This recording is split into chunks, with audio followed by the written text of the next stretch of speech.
Oh, hello guys, this is Spartan What Ifs here.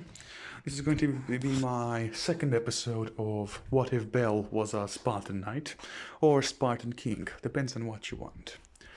So, in the last episode, we left off with Bell being able to take over all 21 colonies which were made by his father, which then went to his uncle's side because his uncle became the new king after he had betrayed Bell's father and killed him.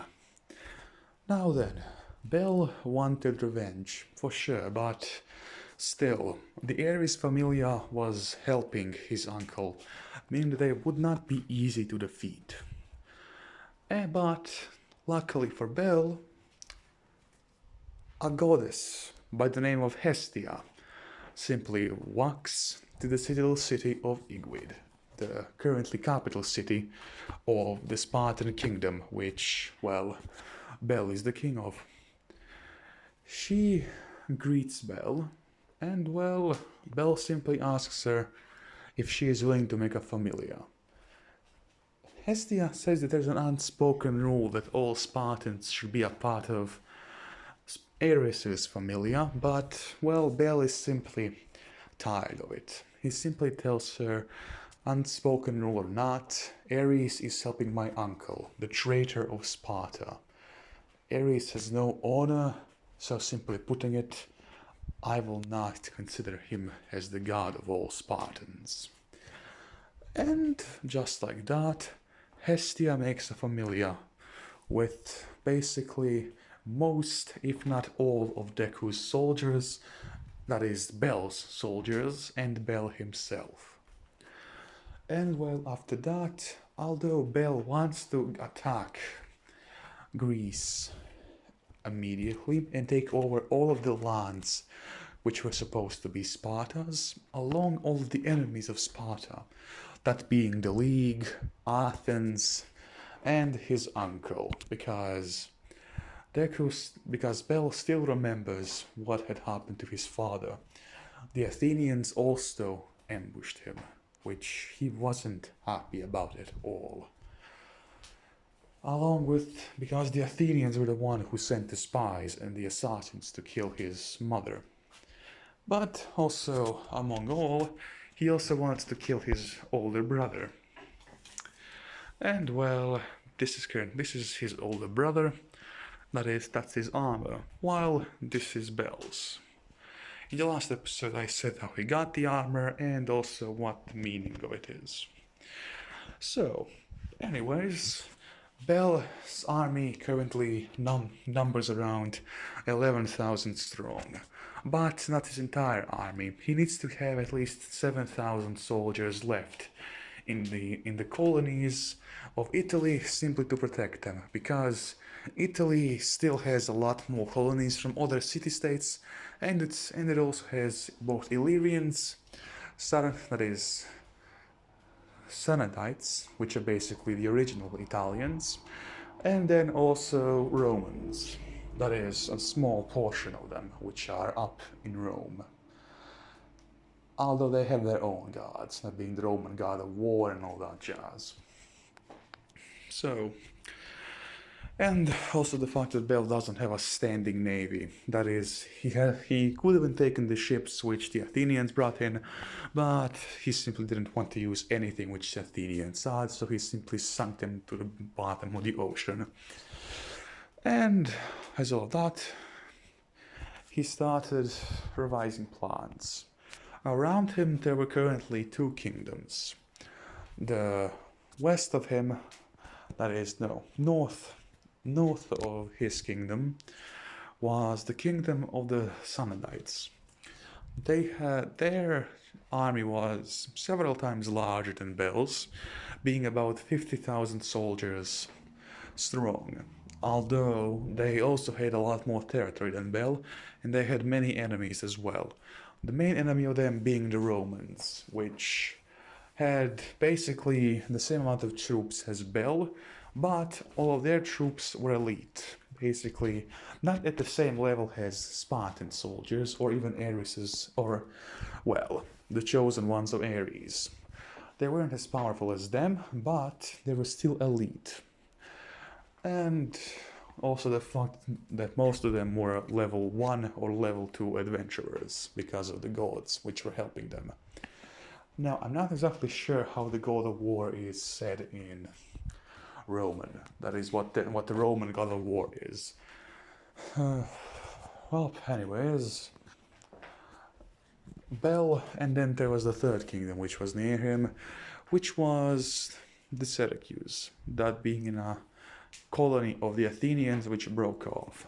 So he wasn't exactly eager to make any sort of alliances with them, but that's when he realized that there were also some Athenian colonies at what's it called? The main part of the boot of Italy.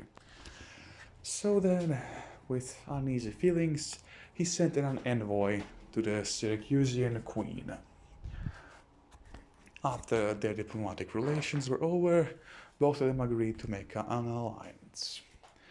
Bel would attack the 7 Athenian colonies closest to him, while the queen and her army of about 20,000 would attack the other colonies, that being the other 12 colonies which were closer to her. And well, they simply did as I just said. And also, but before that, Bel went ahead and fought against more monsters. That one of them was a small leviathan-like creature in the ocean, which attacked Bel rather surprisingly. Bel didn't have any of his armor and was going out for a swim. That swim turned out to be in a battle for his life against a 30-meter-long sea snake, that being the Leviathan. And simply putting it, he killed it. How? Well, he snapped his neck. That is the neck of the Leviathan. And I don't mean the big Leviathan, this is just like one of his offsprings, shall I say. And well, that sort of gives Hestia the go-to to make him into a level 2 adventurer. But even though at this point Bel could be considered to be a level 3 adventurous power, so getting in a power-up like that, his power level was basically the same amount as a low-ranked level 4 adventurer. So he was powerful.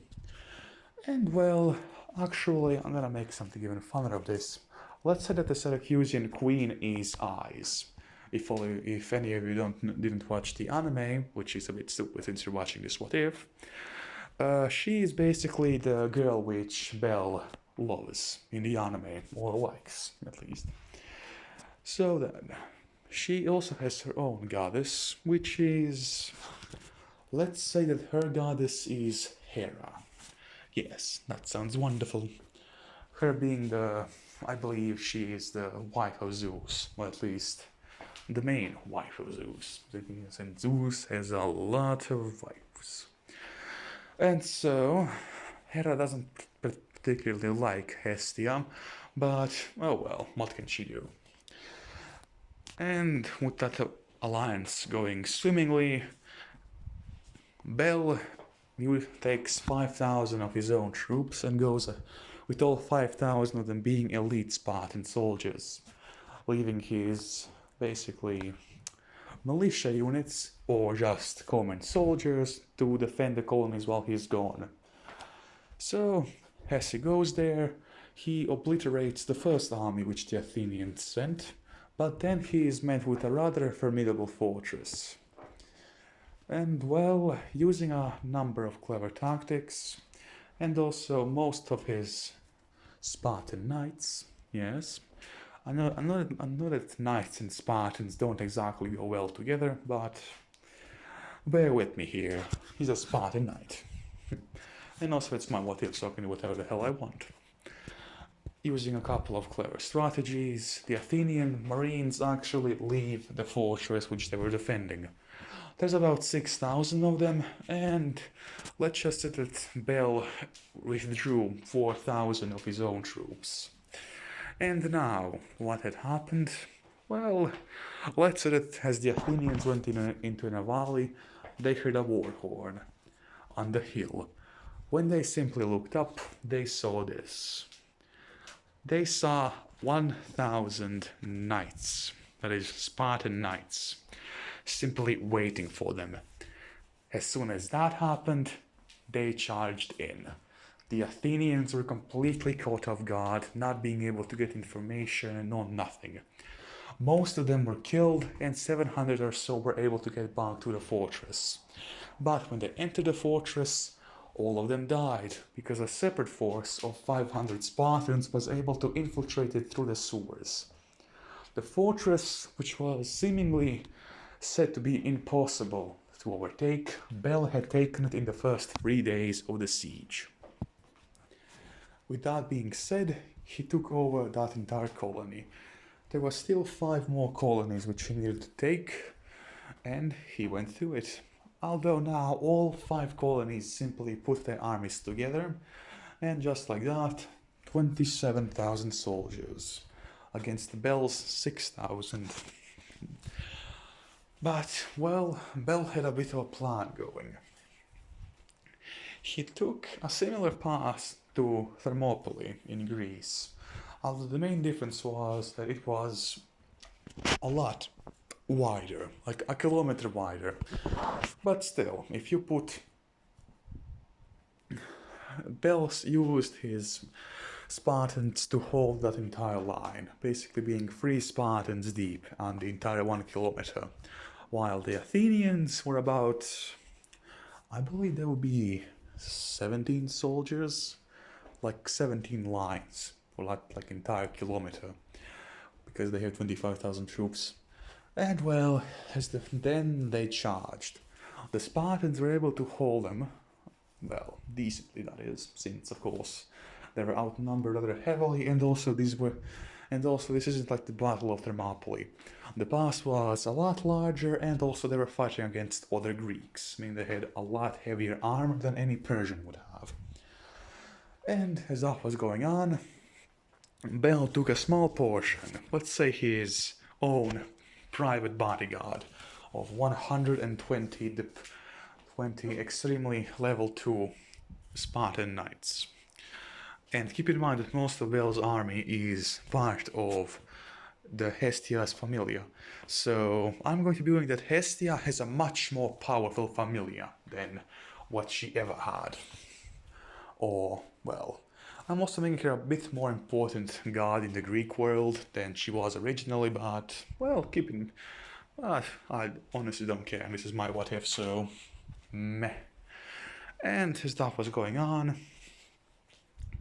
The 120 of his private soldiers simply descended on the commanding general's camp.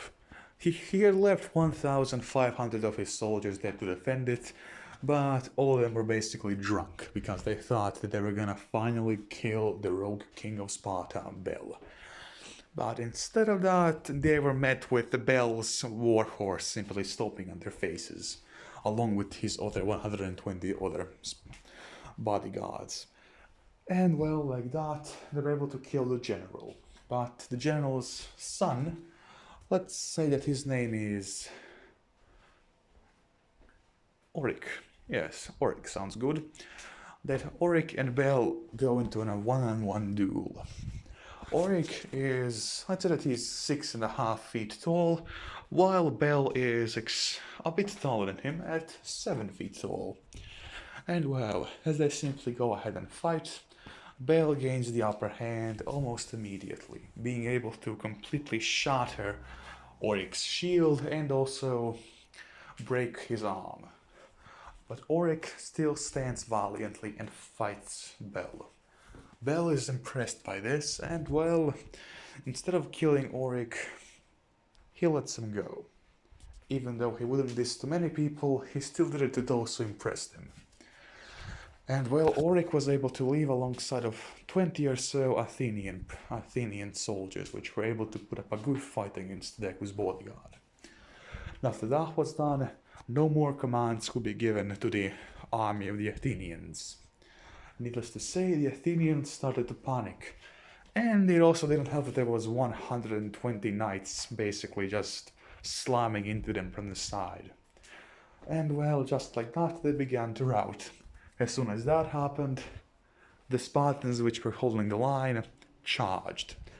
They pushed in with all of them either stomping on their enemies and killing them, or stabbing them with swords, or using their spears to simply jam them into their guts and kill them. As that was done and over, at the army of 26 Athenians and 6,000 Spartans which entered the battlefield, about 230 Spartans died, and let's say 5,400 Athenians died. Because even though they were routing, there was still a lot more of them, and they actually put up a good fight until they were able to leave. But that didn't matter, as since then Bel simply told the rest of them to just follow him. And after that, he charged and absolutely fucked them all, with a further 5,000 casualties being inflicted on them. After that, the colonies immediately dispersed that army and split them into 5 armies, which were then sent to each colony to basically defend their cities and all that. But in the meantime, Isa's army of 20,000 soldiers, of them being not exactly as elite as Spartans, but because they were part of Hera's Familia, they were powerful. And as all that went on, Is was able to win several victories, even though in one battle she was up against 70,000 soldiers up against their 20,000. Although her using superior tactics, and also the fact that she was a level 5 adventurer, also helped a tiny bit, with her being able to kill hundreds of soldiers with just one swing of her sword. And as that went on, she won most of her battles, taking the other colonies which she was supposed to take. And now there was only one city remaining, although she couldn't exactly attack it because it was on a mountain cliff. The only way she was able to attack it was attacked from 2 sides. But because of the mountain range, which was completely and utterly blocking her any way of going through that, and also because of the Athenian soldiers which were positioned in the mountain passes, she was going to lose a lot more troops than she wanted. So she simply waited for Bel to take over the colonies which he had to take over. Which he did. One by one the colonies fell, because they had lost 10,000 troops altogether, while they had lost about 300 or so. And with that being said, Deku actually frees about 1,000 more Spartans soldiers, which were taken by the Athenians as war prisoners. His uncle had made a costly peace with the Athenians, and well, the cost of it was sending about 3,000 of his own Spartan soldiers to be war prisoners. When Bel heard that, he was even more pissed at his uncle than he was before. And well, as he took them, his army had now bulged up to about 7,000 or so troops. He attacked the city after city after city, taking over most of them, and those which he couldn't conquer, he simply gave them a letter, saying that he would spare them all if they joined him. Most of them joined him, but one stubborn city lord didn't want to do that. He was also the one whose general was killed in the last battle which he fought with Bel. Well, Bel was rather, he was a bit mad about how he didn't want to give up, but since that would mean that he would lose even more of his troops, but he knew what had to be done and he did it. Due to several of his own tactics, he was able to penetrate the first layer of walls, which this city being a lot larger than the last fortress which he had taken. It had 3 layers of walls, and on top of all of that, it had the palace, which was basically a fortress inside of a fortress inside of 3 layers of walls.